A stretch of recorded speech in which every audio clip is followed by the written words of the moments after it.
Hello बच्चों, let's see the question. A solution contains 4 gram of Na2CO3 and NaCl in 250 ml. Now 25 ml of this solution required 50 ml of N by 10 HCl for complete neutralization. Calculate percentage composition of mixture. तो यहाँ पर हमारा जो की concept लग रहा है, की कॉन्सेप्ट जो है हमारा reaction between HCl and Na2CO3 का Na2CO3।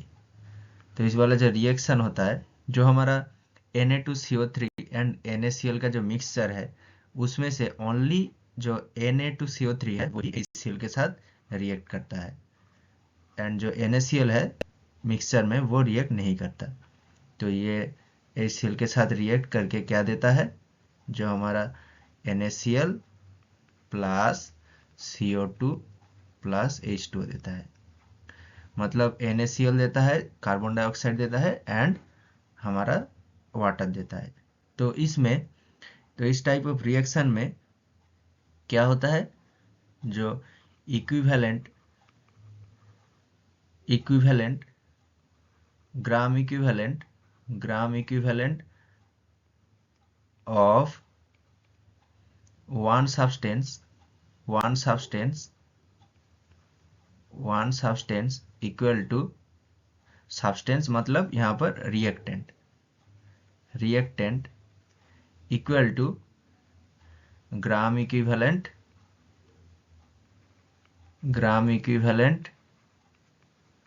ऑफ another substance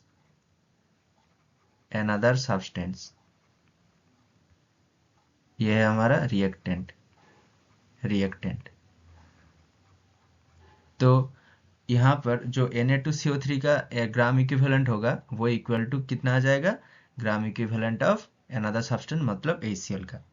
अब यहाँ पर जो HCl दिया गया है वो कितना है, HCl जो है वो है 25 ml सॉरी HCl 25 ml नहीं, HCl दिया गया है 50 ml क्योंकि यहाँ पर लिखा गया है solution required 50 ml of N/10 HCl। तो इसका जो इक्विवेलेंट आ जाएगा वो कितना होगा, इसका वॉल्यूम इनटू 1/10, क्योंकि यहाँ इसका नॉर्मलिटी क्या है N/10। जो नॉर्मलिटी का मतलब number of gram equivalent divided by उसका वॉल्यूम इन लीटर। तो यहाँ पर जो वॉल्यूम है वो है ml में, मिलीलीटर में। तो इसलिए ये किस में आ जाएगा, इक्वल टू हमारा 50 not 50 this is 50 into 1/10 equal to 5 milli equivalent. क्योंकि यहाँ पर जो हमारा वॉल्यूम है वो ml में है, इसलिए ये मिली इक्विवेलेंट में आ जाएगा। मिलीग्राम इक्विवेलेंट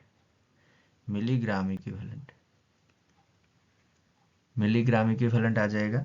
अब हमें क्या देखना पड़ेगा कि जो Na2CO3 है, Na2CO3 का भी ग्राम इक्विवेलेंट कितना आ जाएगा, 5 मिलीग्राम इक्विवेलेंट। तो यहाँ पर जो Na2CO3 आ जाएगा वो भी कितना होगा, 5 मिलीग्राम इक्विवेलेंट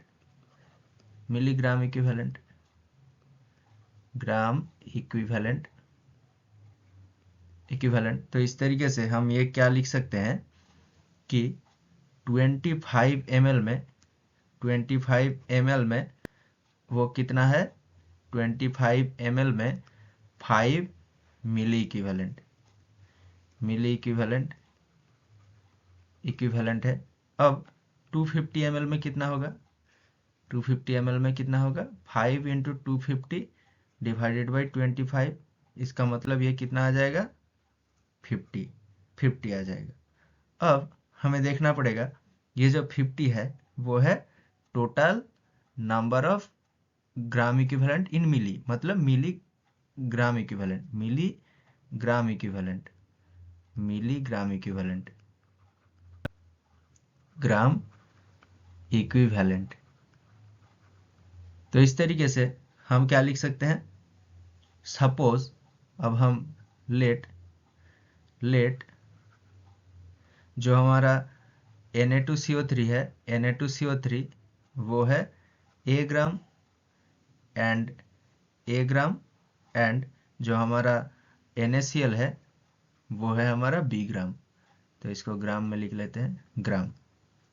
अब Na2CO3 का जो मोलर मास है वो कितना है, Na2CO3 का मोलर मास है 106 ग्राम पर मोल। Na2CO3 का मोलर मास कितना आ जाएगा, 106 ग्राम पर मोल।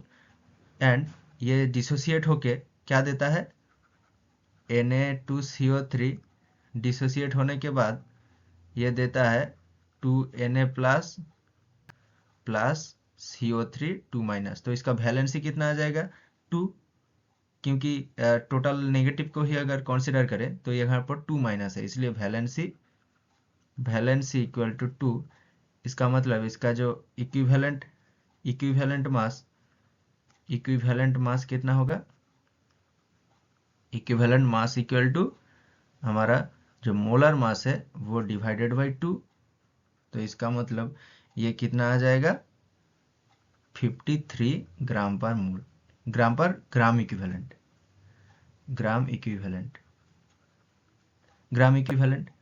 तो इस तरीके से हम इसको क्या लिख सकते हैं, A डिवाइडेड बाई 53 इंटू 100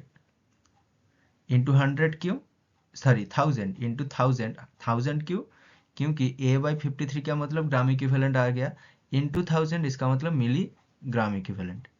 तो इक्वल टू 50 आ जाएगा, क्योंकि यहाँ पर 50 ग्राम मिली ग्राम इक्विवेलेंट में दिया गया है।